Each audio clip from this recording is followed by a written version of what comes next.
Hi everyone, welcome back to another video for Phantasy Star Portable 2. So today's video we're going to be picking up the final chapter of the story, where we're going to finally face down Shizuru. Now, because the way chapter 10 works, you can't go back to clad 6 between each chapter, so because of that I'm going to jump into a save state that I've made straight after the end of the first part. So we'll jump straight into chapter 10 act 2.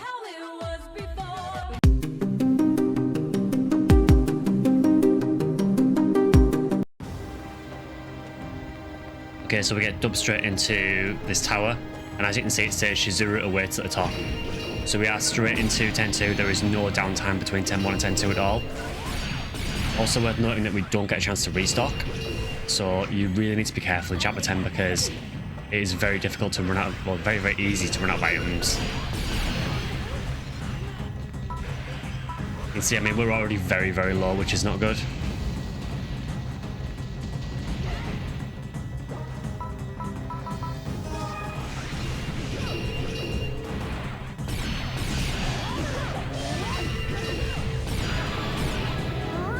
Thankfully we are getting some levels, which is nice.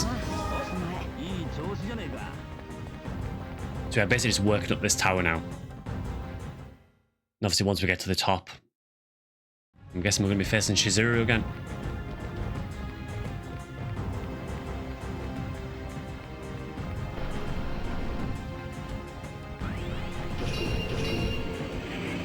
So you can see essentially the entire tower is just mini bosses.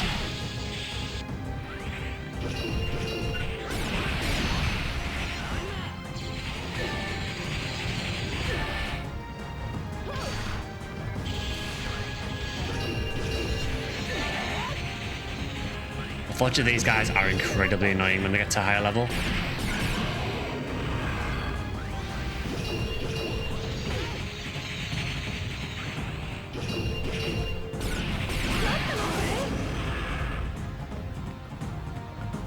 You can kill them fairly quickly, but yeah, everything does a lot of damage at this point.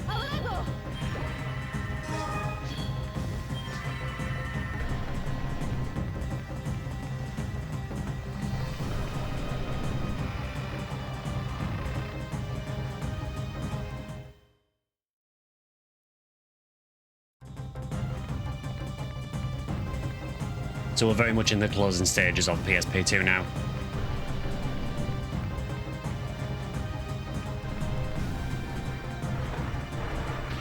So it's almost like we're getting like a rerun of story. We're getting a lot of the enemies that we used to fight. So if you remember, there was a chapter earlier in the game where we fought a lot of Astarchs. And we've also fought these guys as well. Like Amelia's saying there, actually, these are all creatures from our memories. So Shizuru is now using our memories against us.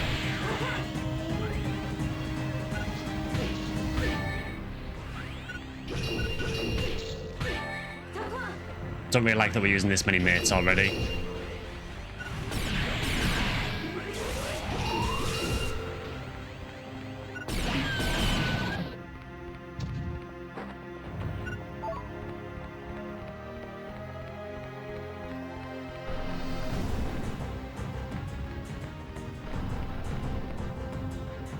Is there anything hidden there?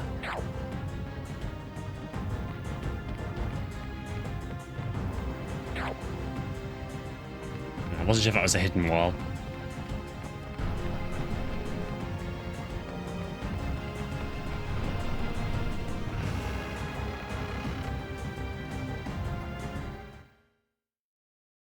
So you see, every floor is literally just a couple of enemies now, but every enemy we're fighting now is really dangerous. They're also quite a bit higher level than us as well.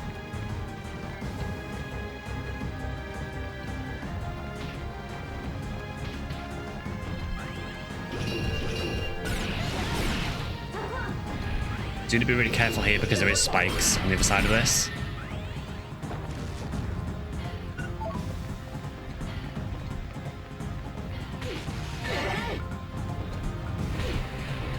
Yeah, this is a horrible spawn. You have to kind of time it. I'm just going to SUV, I think.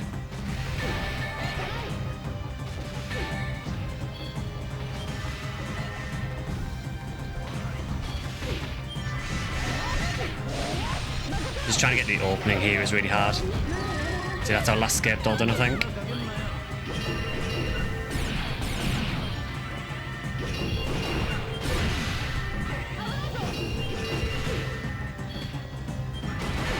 Problem is these guys just don't really stop attacking, and because we're in a really narrow corridor as well.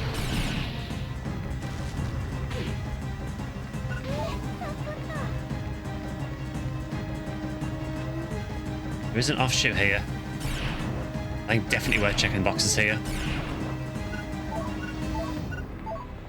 That does give us a few more mates, thankfully. We'll ask our NPCs to heal so we're not wasting one. You could heal. Please heal. Or don't, that's fine as well.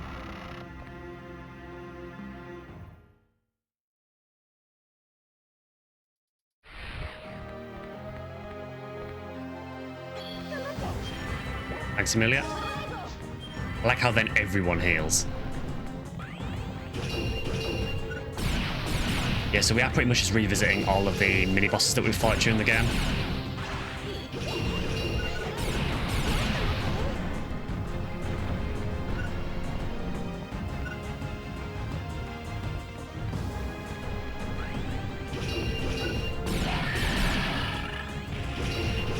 Again, just absolutely abusing the shotgun charge shot.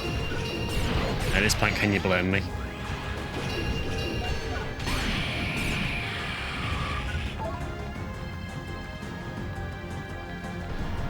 Can we get a cheeky heal? No?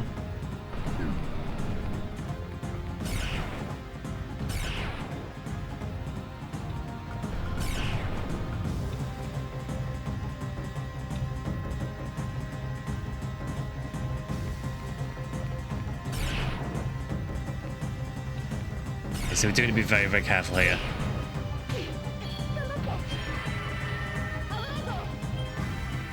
I'm just gonna go.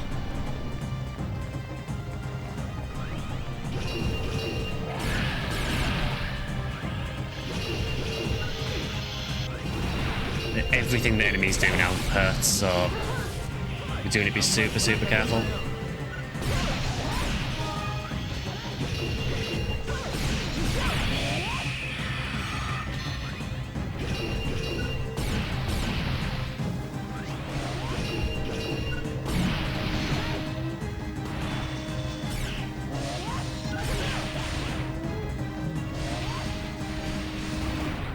The NPCs are actually really useful at the minute.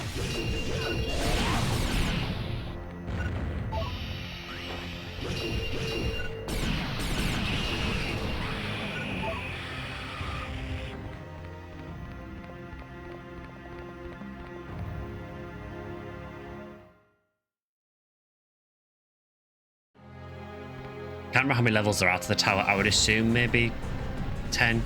We do have a healing ring there, which is quite handy.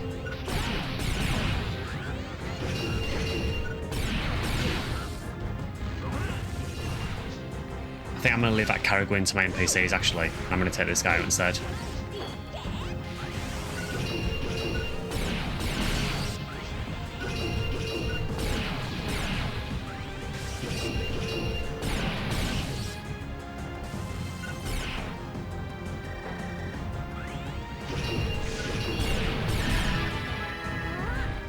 Good thing is, because everything's a mini-boss here, they do give really good experience, so you do level a bit quicker.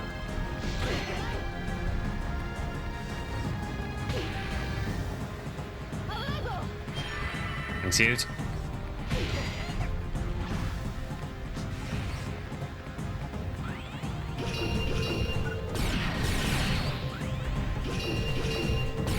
I hope my NPCs can keep that Caragwin busy, but apparently not.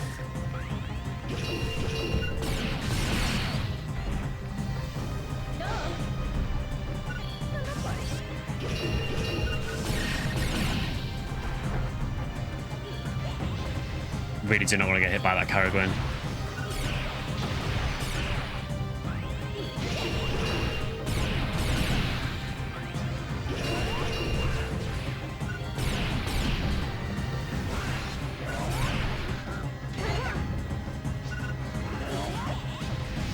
I'm just playing very, very safe against this guy because I know how much damage these do.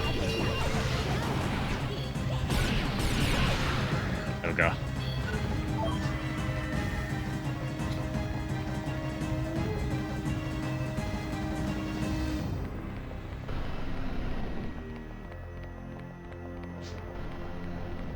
Ah, long corridor. Just prep the traps. Although actually, it may be worth holding onto those because I kind of remember what happens here. Remember, there is a difference with this fight.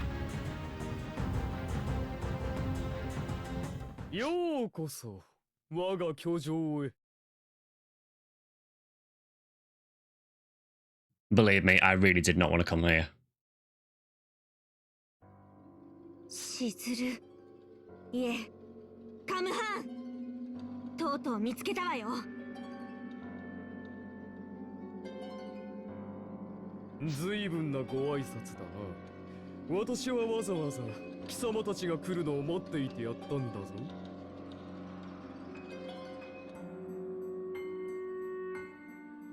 この状況でその余裕がどこから生まれるのかをぜひ教えてほしいもんだぜ。この状況？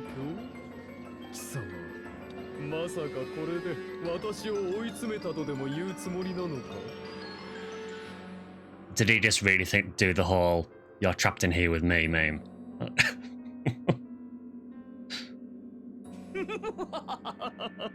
笑わせてくれる。それだけでも待った甲斐があったというものだ。So I'm not gonna lie, this is probably the fight in the game I've been worried about the most because I remember what happens here. 強がっても無駄だ。お前一人だけで何ができる？なんとでも好きなように吠えよ。いずれにせよ、貴様たちは死ぬ。せめて死の間際ぐらい好きにするがいい。一つ聞くわ。ミカはどこにいるの？それを聞いてどうする？ I'm still gonna try and kill you, but tell us anyway. ミカは私の家族なの。一緒に連れて帰るに決まってるでしょ。家族？家族だと？言うにこと書いて家族とは笑わせてくれる。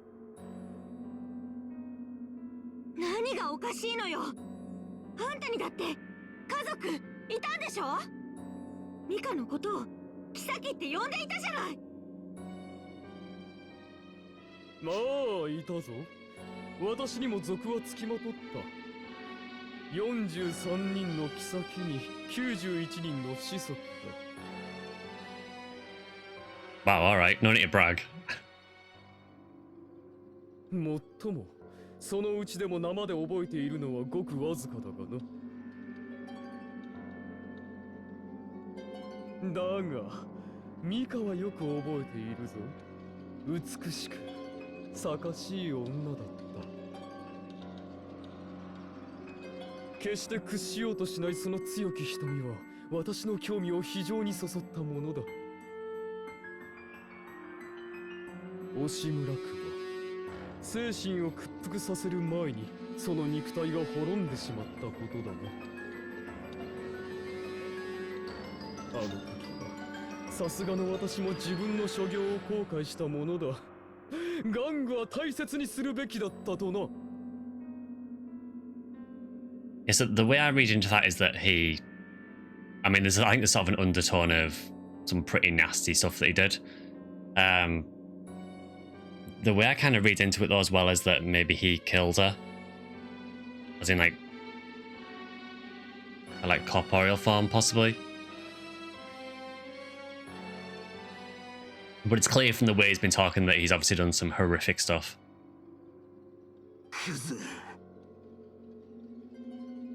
I would totally agree with that. むしろ感謝してほしいものだ。ミカの壊れた肉体を再利用し、素体として貴様たちの礎としてやったのだからな。つまり貴様たちは私の気まぐれがなければその形で生まれてこなかったわけだ。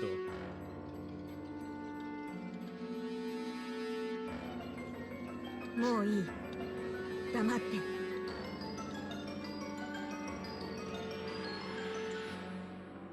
I've also heard enough of this creep.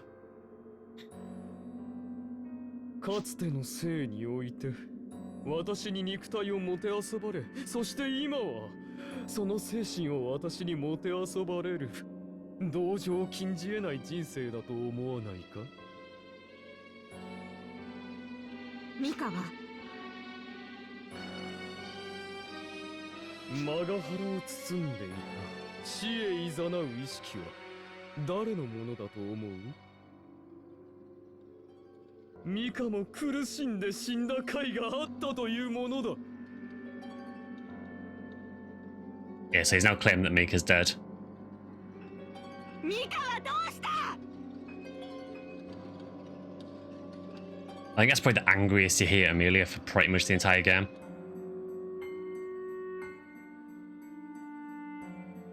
聞くまでもあるまい。とうにマガハラに食わせてやったわ。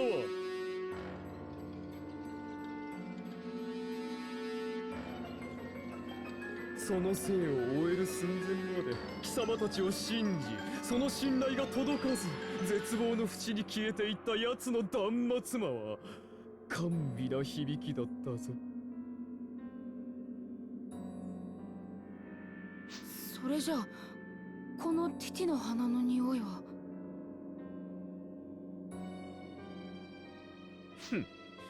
気に障る匂いだが、この程度の手向けは許してやろう。ミカの最後の残滓なのだからな。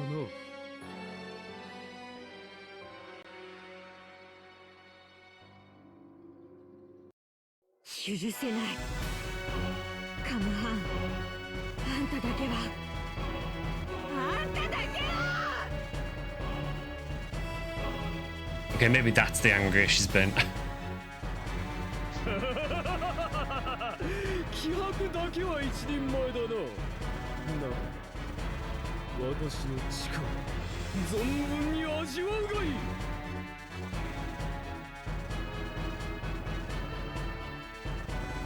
Yeah, so when you come into this fight, this is a really difficult fight normally. For that reason. 3人に増えた。 Yeah, so this isn't against Shizuru, this is against Shizuru and his bros. And if I remember correctly, I think you can't hurt the real one until you defeat the clones. ビビることはねえ。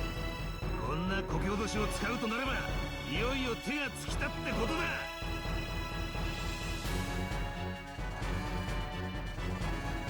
おざけ、消えゆく存在ごときが私の手によって直々に消してやる。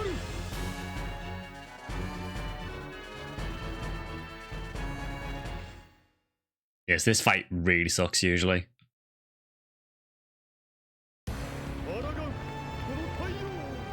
So I'm going to immediately SUV. Hopefully I can catch some of the clones. That works.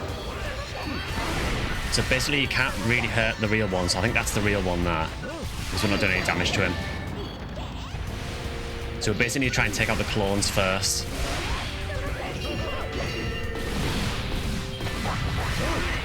I'm trying to save my traps because this is the other clone here. Okay, now we can go to traps.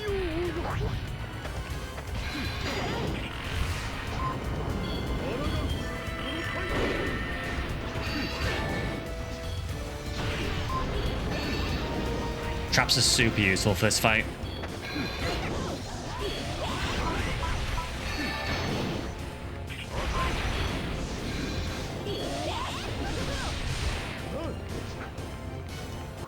Oh, there we go, we got him. Good. You need to take him down quite quickly because he really does go through your mates quite fast. There is actually a harder difficulty in this game as well, so when you do this in hard, it is really difficult.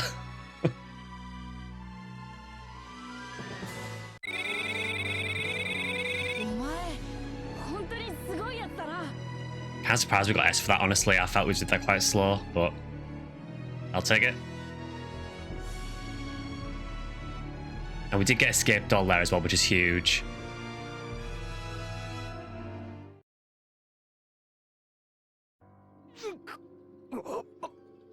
バカな。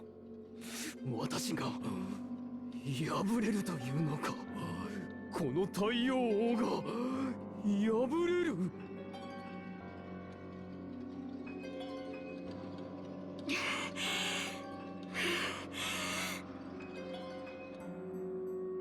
あんたがなんであろうが結局は私たちと同じ人よ。At this point, you're probably thinking, wow, that was a bit of an underwhelming boss. Yeah.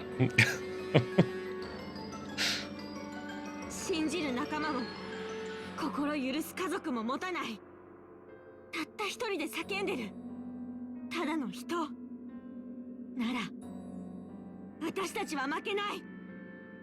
When she's referring to no friends, no family there, she's not referring to Shizuru, she's referring directly to Kamhan.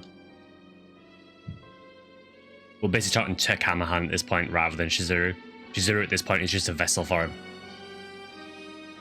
黙れ黙れ黙れ黙れ。私は最強だ。私は王なのだ。貴様たちなどに負けるか。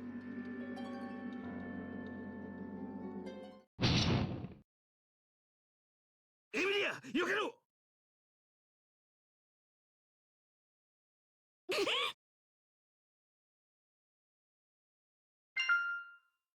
I mean, obviously. I mean, it's literally the only option we can do, but... She's obviously going to have flashbacks to the relics at the start of the game.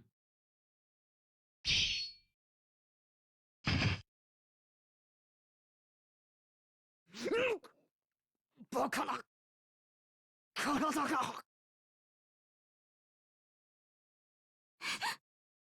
まさかしずる。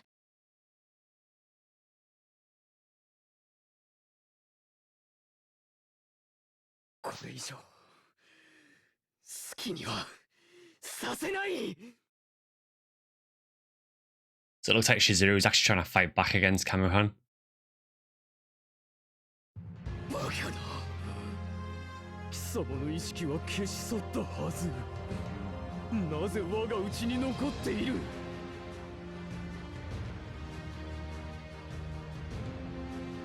Again, Shizuru isn't necessarily a bad guy. He's just basically got in over his head, and then this Kamhan just completely overtook him. As is the case with most Phantasy Stars. 父さんの声が、思いが一瞬だけど届いた。思いだと。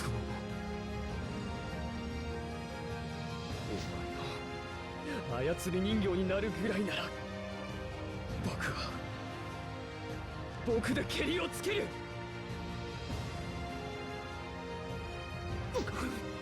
バカな貴様、まさか自陣するつもりか。 So I guess the way Shizuru is looking at it now is that if he kills himself, then Kamhan has no host. やめろやめろ。この体はすでに私のものだ。貴様ごときに、貴様ごときに。なめるなカムハン。僕もこのグラールに生きる人だ。お前の好きにはさせない。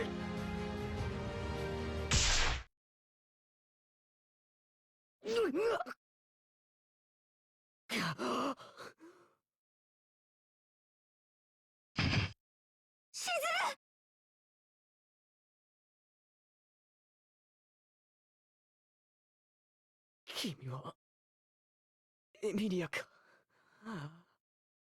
カムハンの中でずっと見ていた。迷惑をかけてすまない。喋らないで、すぐに手当てを。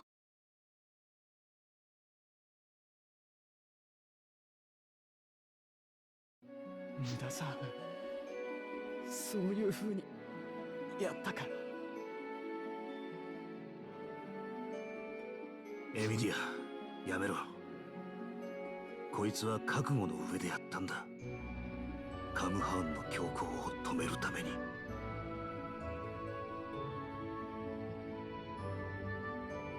I mean, at this point, you've got to kind of respect Shizuru for doing that just to try and stop what Kamhan was doing. I guess he felt like he had no choice. でもしずる、夏目さんがあんたの帰りを待ってるのよ。あんたはこんなところで諦めちゃうの？諦めたんじゃない。みんなのための最善の方法、それがこれだっただけ。死は最善なんかじゃないよ。それは最悪な方法なんだから。おっさんもユウトもみんな知ってることでしょ。何か言ってやってよ。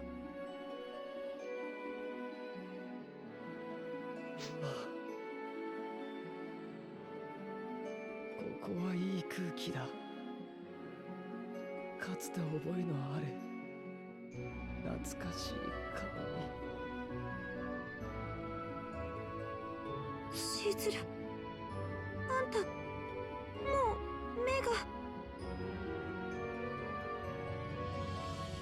の聴覚に僕はまたこぼれたんだ。ちょうどもう一度行きたいと思ってた。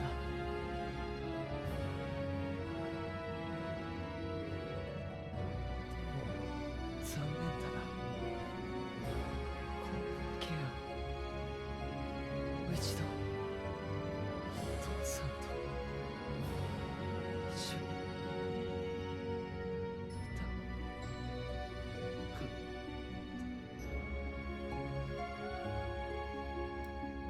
It might be really hard to hear in there, but his voice is really, really quiet at that point. Yeah, it actually does make you feel really sorry for Shizuru because he's just basically being used. しずる、しずる、ちょっと勝手に寝るんじゃないわよ。あんたにはまだ文句言い足りないんだから。I'm not done yelling at you. 冗談じゃない。起きて、起きなさい。夏目さんになんて伝えればいいのよ。しずる、しずる。エミリア、もう休ませてやれ。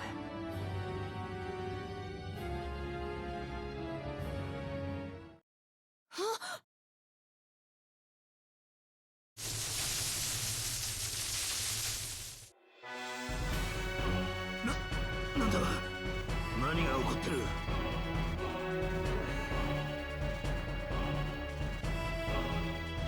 この匂い、ティティの花の匂いだ。 Well, I was originally going to be concerned that the entire castle was shaking, but we know that that smell is associated with Mika, so could be good. エミリア、あの穴の先、あの中からミカの匂いがする。だけど嫌な感じも一緒にいる。すごいいっぱいいるぞ。なんだこれ。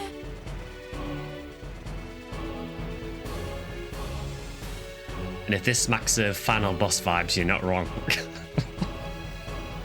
カムハン、旧文明人の集合意識に逃げ込んだのね。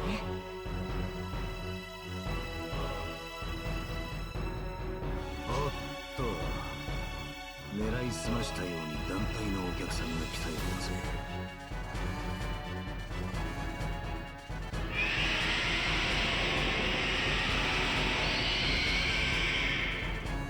すごい数だ。いつの間に近づいたんだ。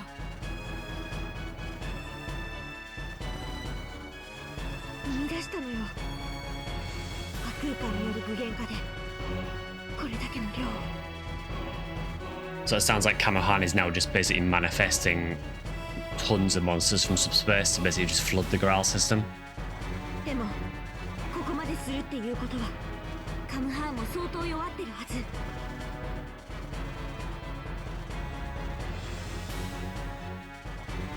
なるほど。足止めに必死ってところか。なら迷うまでもねえな。ああ、あの中に入ってカムハンをぶっ倒す。しずる、あなたの敵は撃ってくるから安心して眠っててね。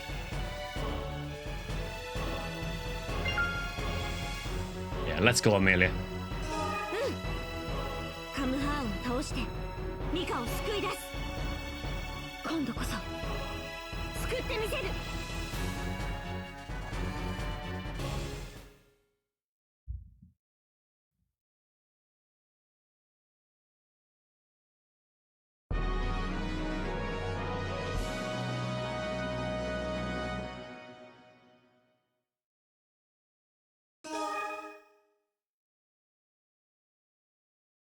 So we go straight into Chapter 10, Act 3.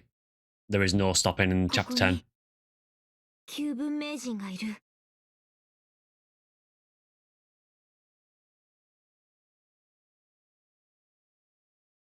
目には見えないけど、それでも私ですらわかる。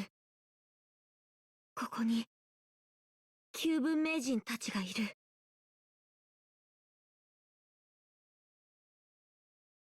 すごいいっぱいの意識がみんなこっちを見てるよ。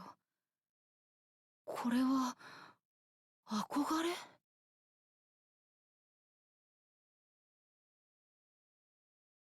体を失っている私たちにとってどんな下賤な体でも羨む存在となり得るのだ。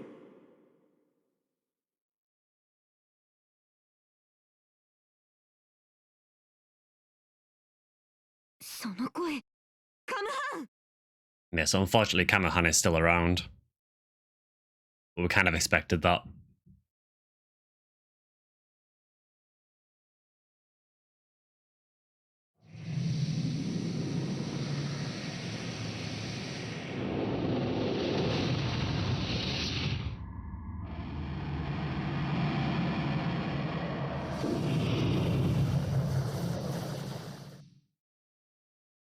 この私がここまで追い詰められると正直考えもしなかったぞ。Yeah, so this is the final boss.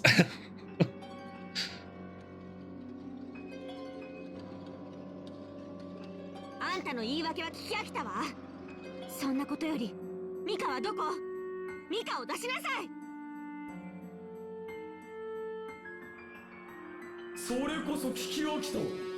ミカは死んだ。その意識は闇に食われ、微塵も残されてはいない。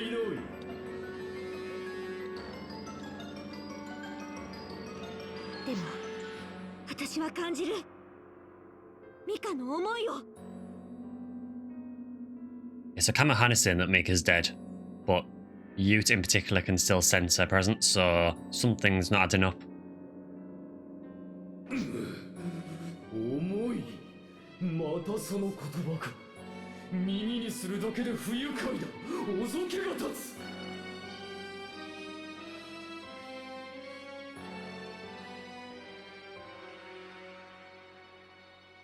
万物はこの太陽王の前にただひれ伏し屈服し言い伏せねばならんのだ。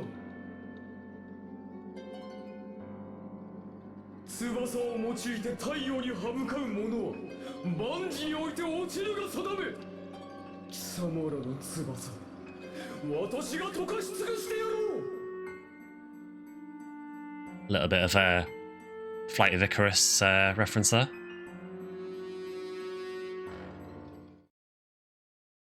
So yeah, final boss time. What element are you? Are you dark? You are dark. Let's put dark armor on. That seems like a good idea. Let's also pull the shotgun out. I know it's dark element, but don't care.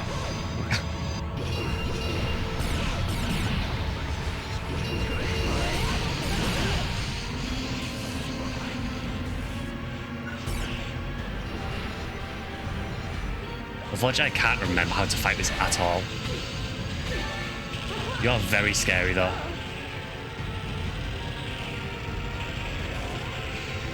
I'll say this is just first phase.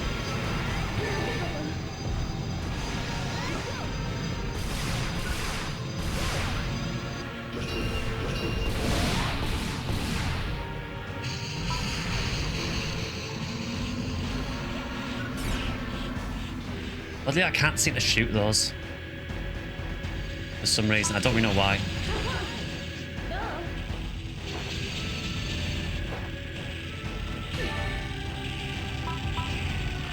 Oh god, we're out of heals. That's probably not good.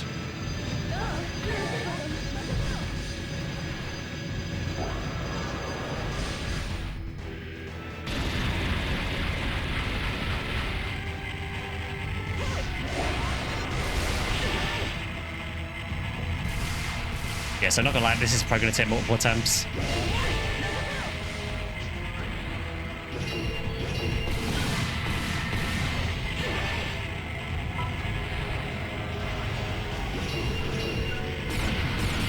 We have managed to break the armor at least, which is nice. That seems like a bad idea to get hit by. Immediately gets hit by it.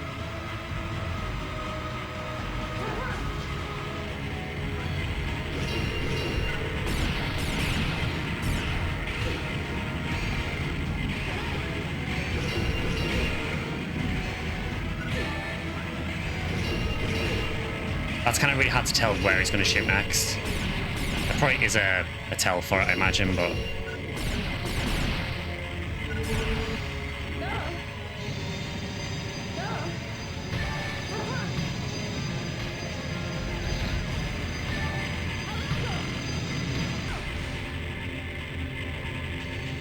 You're just trying to manage your PP during this, which is really difficult.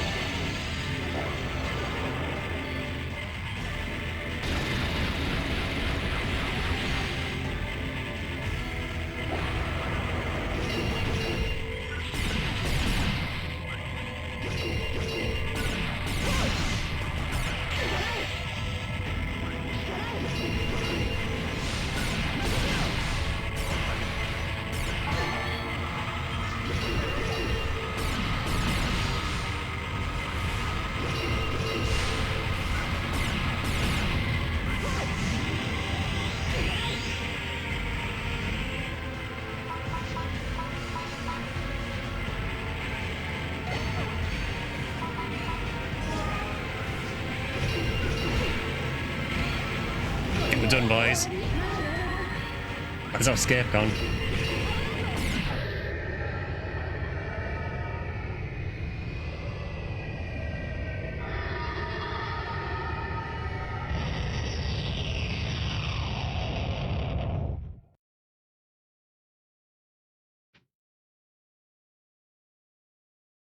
Well, somehow we managed to get through that, but we literally have no mates left. This is not going to be fun.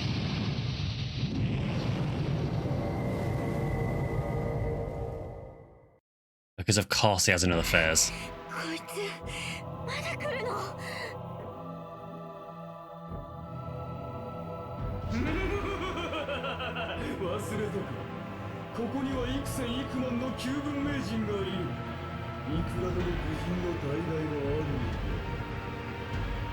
So I think what he's implying there is that he's basically now using the ancients to create new bodies for him.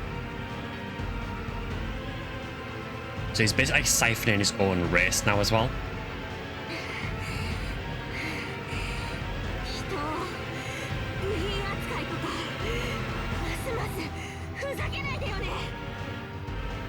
Also at this point, very interesting to note that this is not Dark Falls. Probably one of the only Phantasy Star games where Dark Falls isn't the final boss. I know there's not many where Fault isn't the final.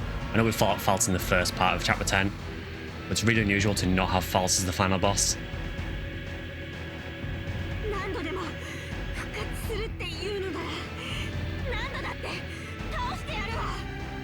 I'm glad you're confident, Amelia, because I certainly aren't at the minute.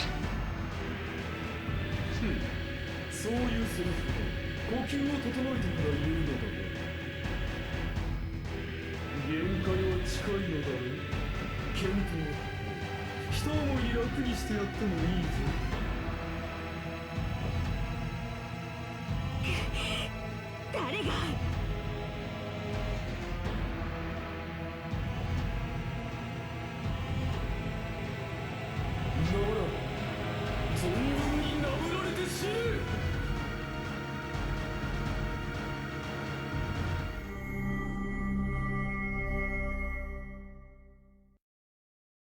空間の制御が止まる。組織の再生もだと。なんだ、何が起きている。エミリア。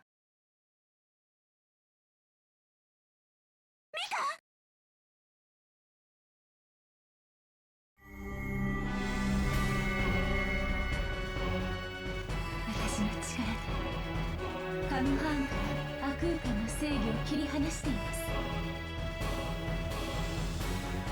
I've just realised on the design of this boss that on the chest part you can see there is a face. Is that meant to be Mika? It's interesting they would deliberately show that pose, deliberately showing that part of the boss. Like, is that face in the middle? If you can't see it,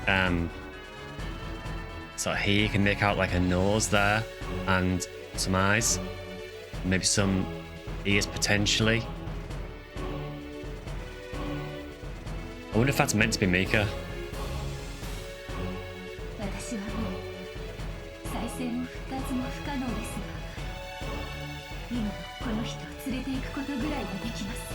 I think it is. Because she's saying she can't be revived again, but she can take him with her. So I think that is meant to be Mika. でもそれじゃあミカも承知の上です。己にか。さあ、あの闇の中でなぜ精神が壊れなかった。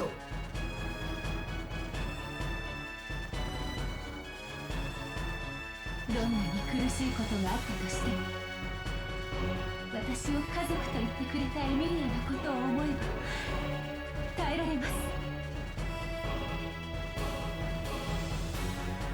あなたはいつも自分の力だけ故に見落としていたのでしょう。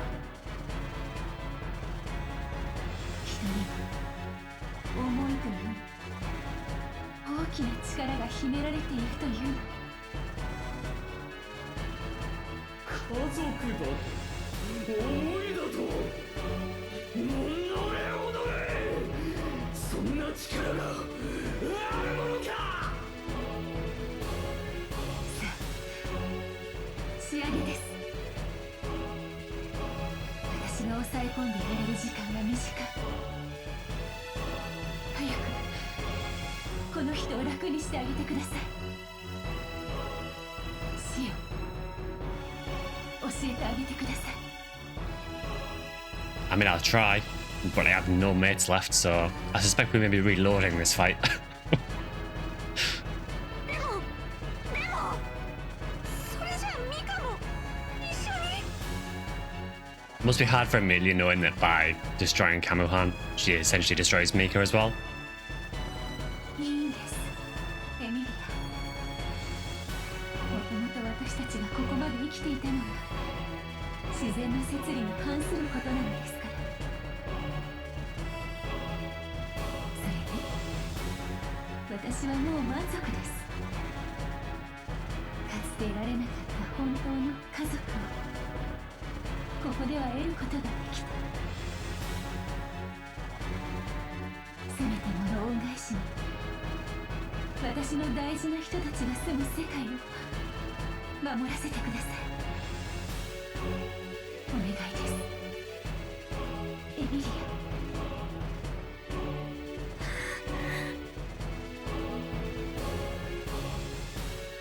調子に乗るなミカ。衰弱しきった貴様、すぐに排除してくれろ。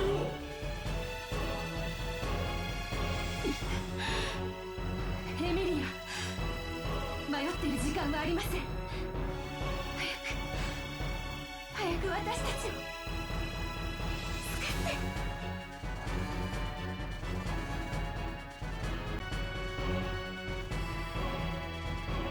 Well, I mean, let's try it. I expect I'm probably gonna have to reload because I don't think I'll be able to get through the final boss without being able to heal, but I may have a couple of try mates left, but that'll be about it, if anything.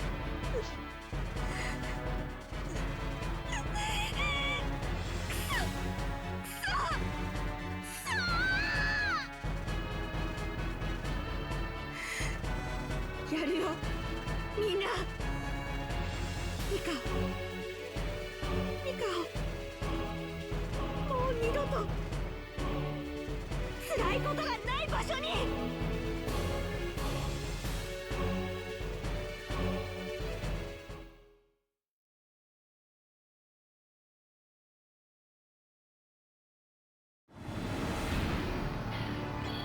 So this is Orga Angelus, and this is the final boss of PSP2. And he is no joke.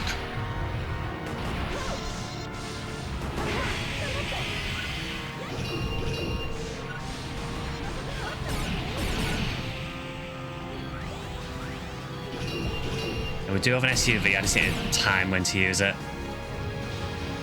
There are a couple of attacks he has. Most of his attacks are quite easy to avoid, quite predictable. But he has a couple that are really, really difficult to not take damage on.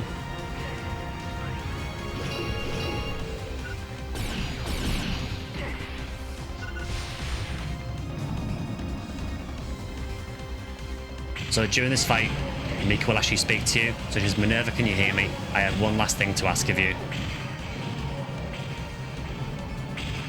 Please, look after Amelia. Others might save Gurhal. Only you can save Amelia. Do this one thing for me. It's really sad because you know that's probably the last thing you're going to hear from Mika, potentially. Try and get with an SUV. Nice. Oh, that was a really nice charge shot there as well. There was some really good damage on him there. So towards the beginning of the fight, like here, he's not too bad. It's only really the arm slam that's dangerous at this point. It's later in the fight he starts doing new moves, and that's when he gets very, very dangerous.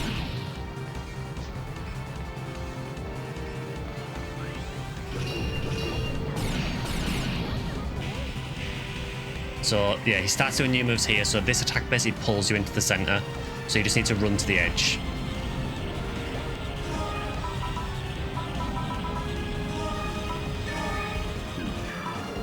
I'm actually going to use that as an opportunity to buff.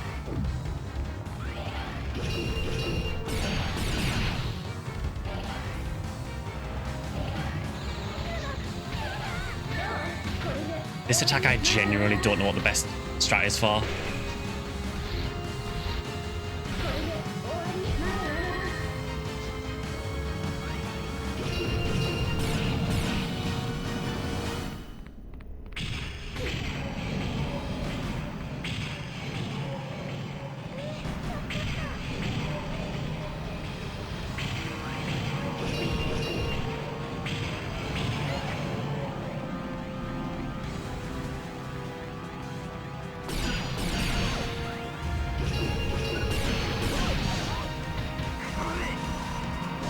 This attack is basically like a huge megaverse that he does. It's a really good opportunity to get damage in on him, but don't go too near him. Or he will just get killed pretty much instantly. That was a really nice charge shot.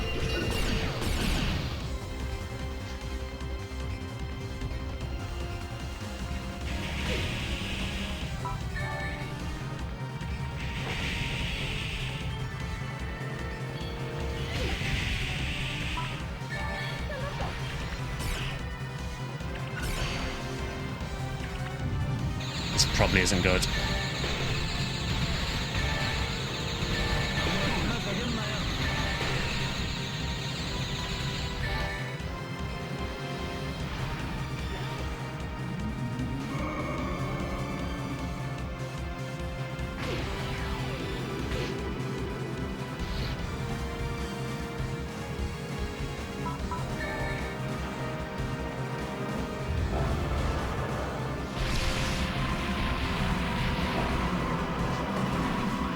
So we got very lucky there.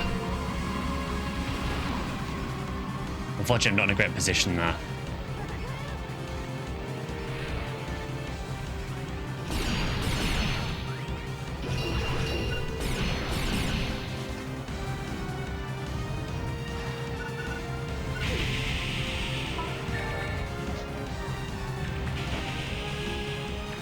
Can't do anything about the confuse, unfortunately.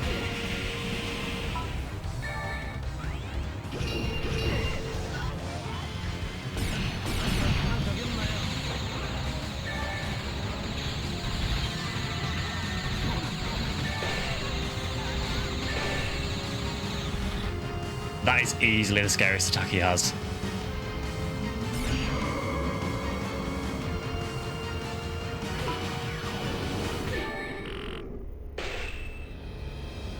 The strat, I think, for that nuke there is to ignore the first 2 hits and then guard the third.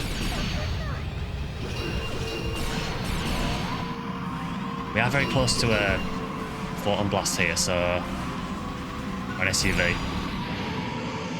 Oh, thankfully. That took so long. I think that was about my 5th attempt at beating that guy. He is such a hard fight.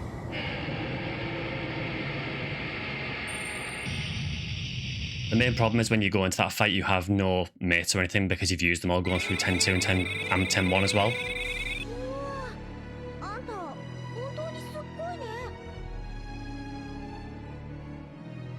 So somehow we managed to S-rank it. We got something called White Ill Spell.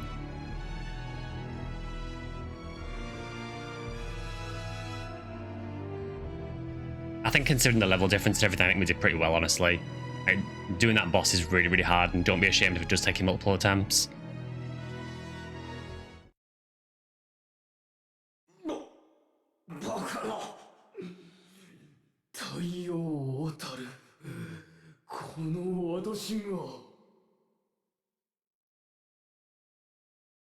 支配者たるこの私がこんな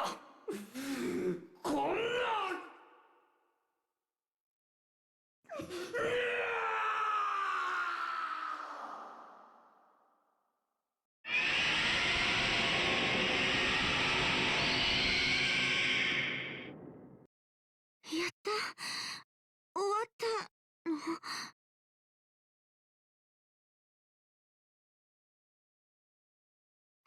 そうだミカは返事をしてミ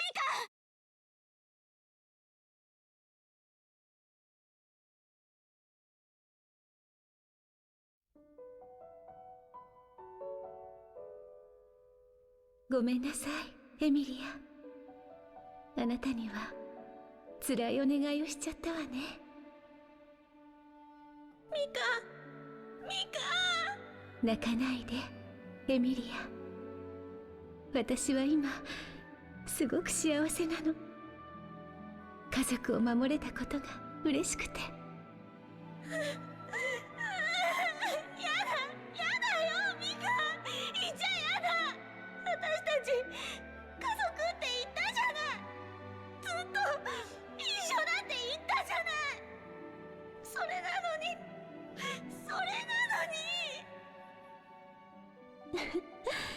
倉内さんの言う通りわがままで欲張りな子ね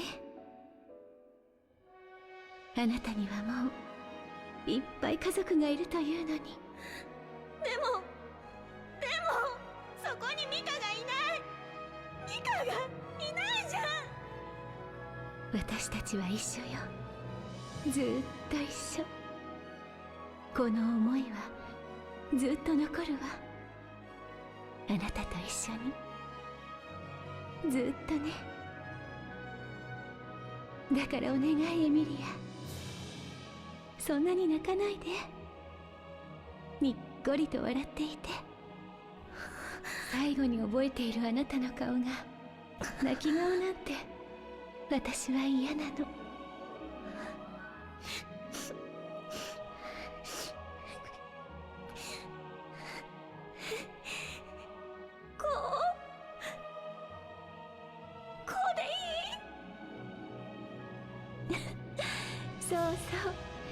あなた笑うと可愛いんだからいつも笑っていてねはあ私はなんて幸せなの笑顔で見守ってくれる娘がここにミカやだ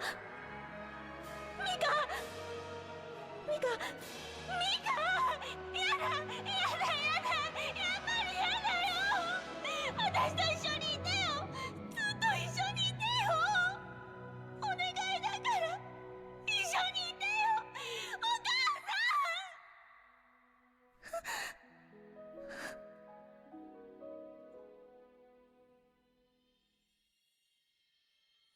りがとう。おやすみなさい、エミリア。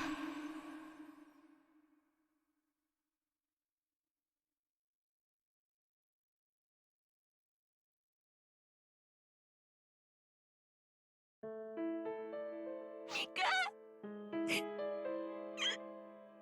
カ。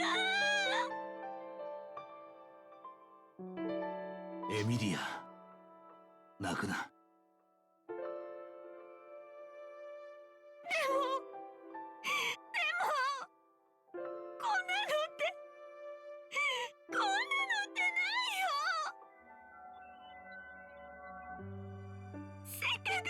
になれたのに、やっとミカは家族と一緒になったのに、すぐさよならだなんて。エミリア、泣くな、笑え。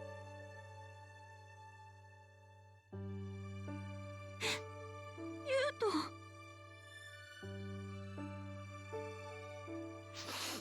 ミカは笑えって言ってただろ。それなのになんで泣いてるんだ。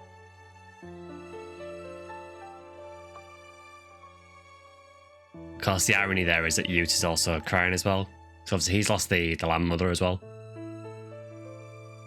ミカはどうしてお前に笑っていてって言ったと思ってるんだ。泣きたいのは誰だったと思ってるんだ。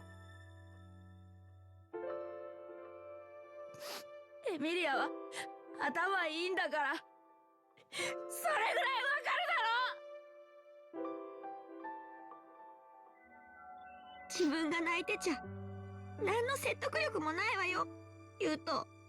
Exactly, yeah. I mean, Ute's in tears as well. うるさい。分かってる。ごめん。もう大丈夫だから。ほっといたらここは消滅しちまう。さっさと引き返して脱出するぞ。うん。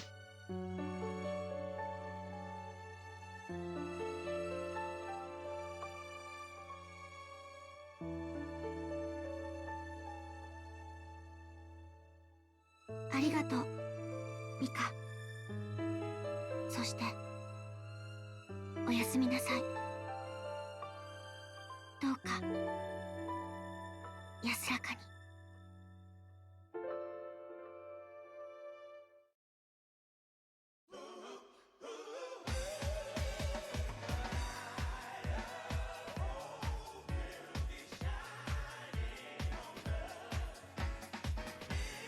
I'll always find it funny that it cuts to that music.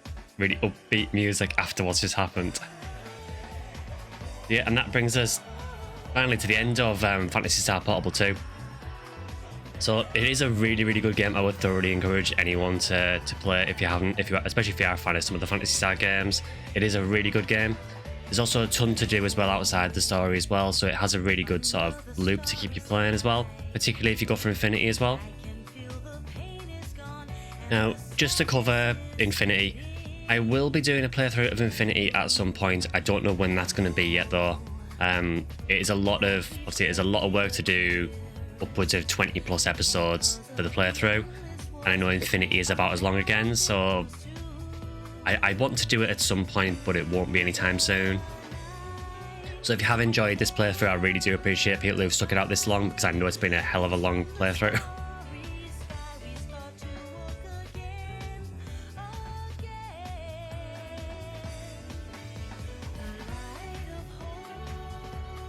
Yeah, overall, I think my impressions of PSP 2 are more or less the same as when I first played it. I think it is a really, really strong game. I kind of hate at the end how you have to get through the last 3 stages essentially without restocking. Now, just for anyone who might be struggling with it, if you do die and fail on any of the stages, what it'll do is it will send you back to Clad 6, you can restock there, and then it will start you from whatever act you're up to. So every time I died on Orga Angelus, I had to restart from Orga Spiritus, so you have to do both bosses again but at least you start from 10.3 and not from the beginning of chapter 10. But it is an interesting design choice. I get why they did it, because obviously you're meant to be in this realm where no one can reach you, so it kind of makes no sense that you'll be able to restock. But it does make the bosses a lot harder, especially when Orga Angelus is so hard at that level. I would also say I was probably a little bit under level for the fight as well, and probably a bit under geared. I think the boss is about level, well, for me it was about level 47 when I fought it, or maybe 49 around there. I think it's designed to be a few levels higher than you, so yeah, very, very difficult boss. Definitely one of the coolest Phantasy Star bosses though, I think. I don't think Orga Spirit is a fantastic fight. It doesn't really do a great deal, but it's essentially just the precursor to the final boss anyway. But I do genuinely think that Orga Spiritus is one of the best Phantasy Star bosses we've ever had. Actually feels like a genuine threat as well.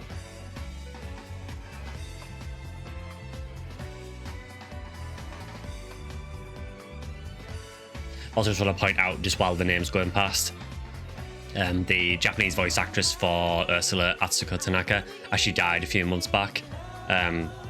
So yeah, it's really sad because I feel Ursula's performance in this game as a voice actress, you know, I think the way she's portrayed in this game is really, really good.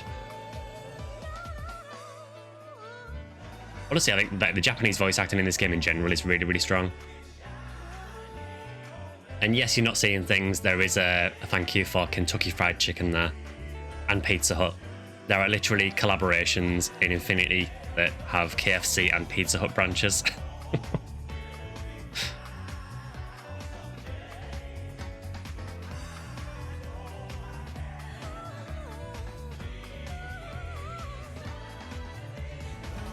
Yeah, this song is, like I said, it's a remix of For Brighter Day, which is from Phantasy Star Universe. So it's kind of good that it kind of ties into PSU as well a little bit with the ending theme, because ultimately it is in the same universe. Also, I apologize for how long this episode is going to have been. It kind of didn't make sense to do 10-2 and then stop for 10-3, because 10-3 is just the boss fight, nothing else, so it didn't make much sense to just stop there.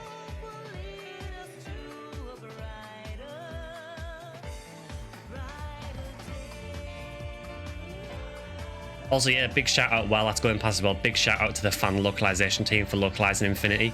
I know we haven't played Infinity yet, but basically they localized the entire of PSP2 Infinity into English. I also like that at the end, how they actually feature your character in the art at the end.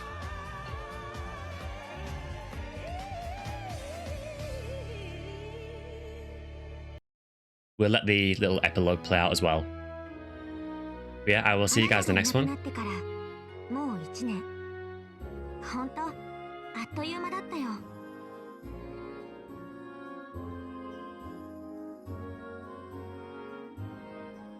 ユウトはカーシュ族に戻りはしたけど、何かにつけてこっちに来てる。プリンが食べたいだけなのかもね。Yeah, so he literally comes back to Clan 6 just for more pudding. レッドタブレットは取り戻せなかったけど、それよりも重要なものが手に入ったって妙に悟ったようなこと言ってたっけ。最近またちょっと背が伸びて差をつけられた感じがするけど、まあまだまだ目の離せない弟よ。ルミアには今でも時々会ってるんだ。とはいえ会うたびに大抵口喧嘩が始まっちゃって大変なのよね。ま、それが挨拶みたいなものだし、尾も引かないからいいんだけどね。So it sounds like Amelia and Lumia more or less smooth things over as much as they can. ルミアはとうとう教官になったみたいで、ガーディアンズ内では早くも鬼教官なんて呼ばれてるみたい。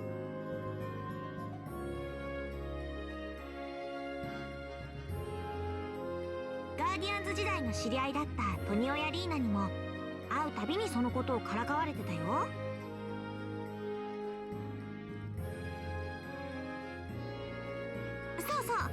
トニオとリーナは相変わらずリトルウィングで頑張ってくれてます。どんな任務も2人一緒で息もぴったり。少し羨ましいかな。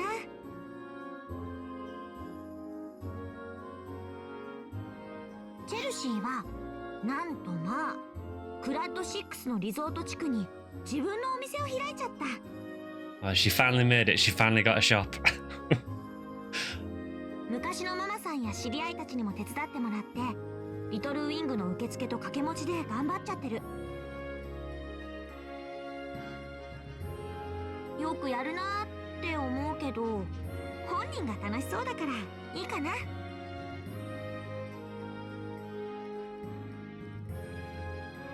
夏目さんはしずるがカムハーンから解放されたことをまず安堵していたよ。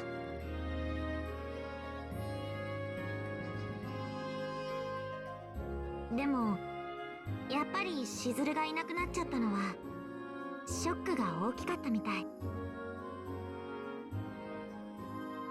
今はニューデイズで隠居してるって。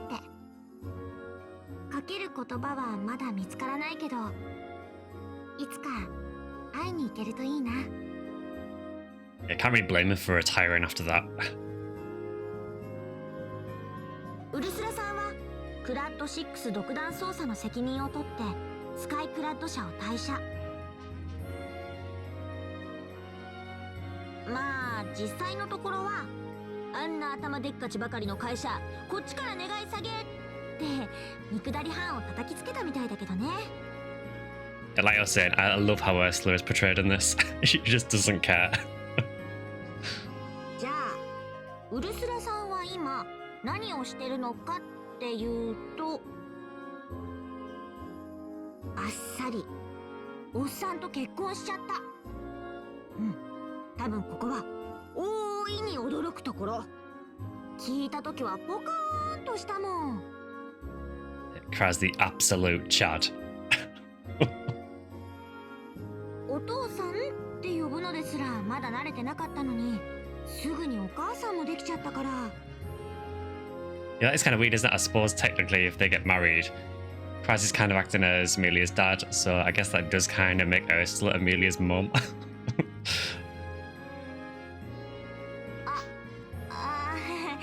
書き忘れてた。私名前変わりました。今はエミリア・ミュラーです。 That's nice that she's taken Kraz's name. It kind of shows how much she thinks of him. あの後おっさんじゃなくてお父さんの娘として正式に籍に入ったんだ。お父さんには未だになれないけどね。私自身はまああんまり変わってないような、すごく変わっちゃったような。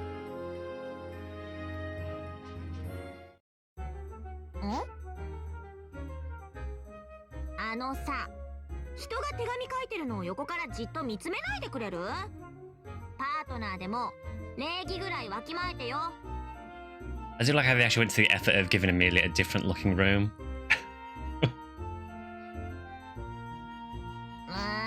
ダメだダメダメ。今日はもうこれ以上思いつかないよ。やめたっと。覗き見するぐらいなんだからあんたも暇なんだよね。じゃあ気晴らしに付き合ってよ。 Yeah, sounds good. I'd totally forgotten there was like an epilogue part at the end. 最近研究尽くしで疲れちゃっててさ、久々にフリーミッションとかで体動かしておきたいんだ。ほ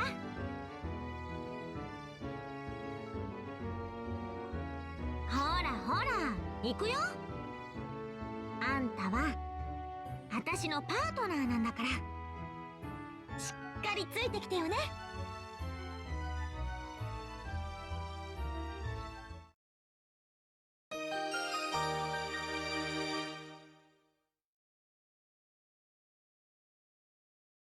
Yeah, so we can now, if we want to keep playing, we can now do basically all the quests for the ones we fought in the last chapter.